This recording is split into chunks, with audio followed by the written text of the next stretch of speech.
Hello, all you beautiful souls. Jules here, and happy Wednesday AM. And I wanted to pop on to say, how are you feeling? How are you doing?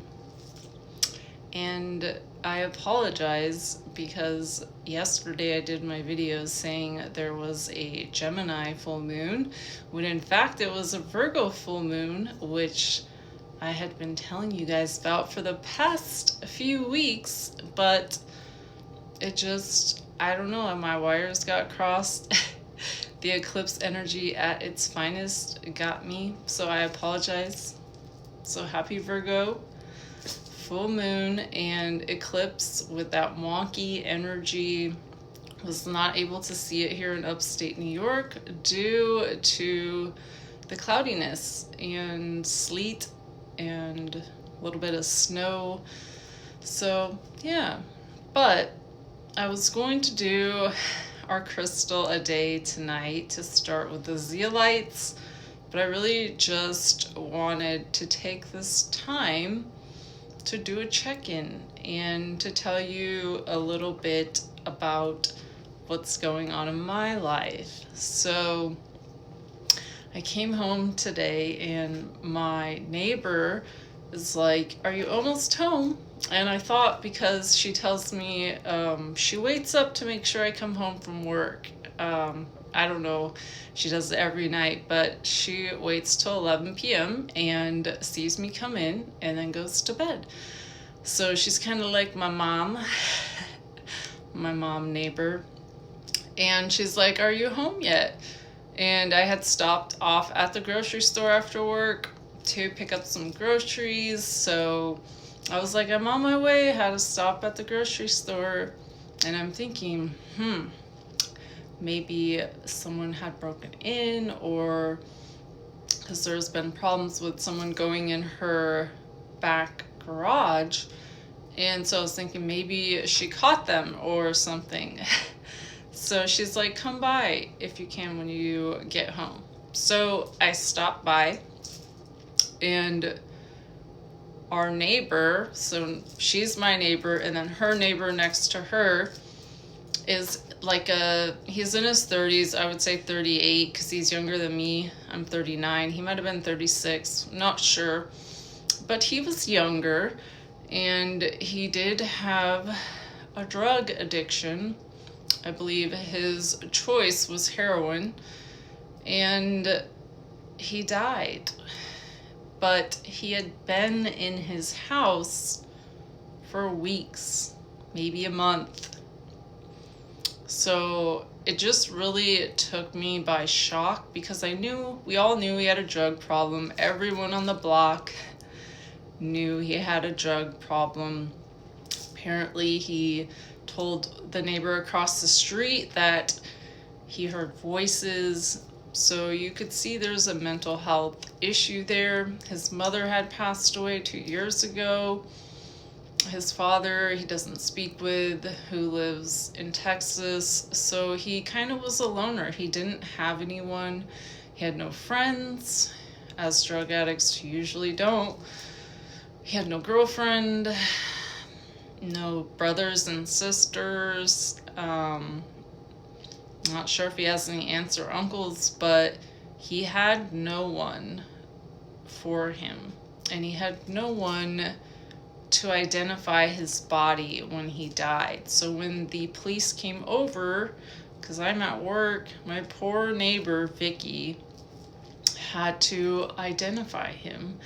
And it's really sad, because I was thinking, I guess she told the police, my neighbor will be able to identify him. She'll be home from work later. But of course they didn't make her go inside or anything, because Lord knows what that house smelled like after him being in there. And like, not to get graphic, but it was him, and he was bloated, and it was really sad. I can only imagine for her to have to identify you know, someone that's younger than you, someone that she, you know, she and him didn't always have the greatest relationship because he's a drug addict, so he did crazy things all the time.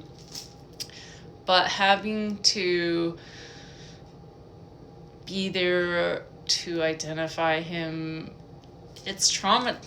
That's traumatizing. Like, if I had to do it, that would be all I would think about for who knows how long. If I ever saw any dead bodies on TV or whatever, that would be the thing that would go to my mind. So thank you, Vicky, for identifying him. And it's not funny because we were talking about him, wondering how he was doing because we hadn't seen him in a while.